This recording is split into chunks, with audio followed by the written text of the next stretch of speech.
Now let's talk about something really critical to a lot of us guys, like myself. First Texas has always had a very, very well balanced machine. They still put out a very well balanced machine. But I'm gonna tell you, this thing is 3 ounces lighter than your stock coil. And we all know if you swing a First Texas product, the 11-inch Double D is stock on many of them. And that coil has always been light to me. This is 3 ounces lighter, and you can feel the difference. And you're covering more ground and you're getting more depth.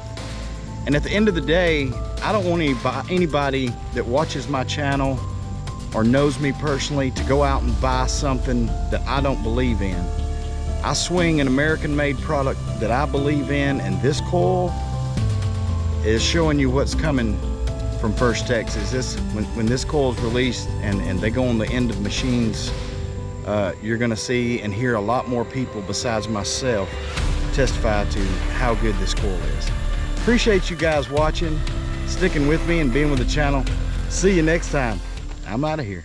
From lost treasures and forgotten places, all the way to Sasquatch, we're finding Alabama.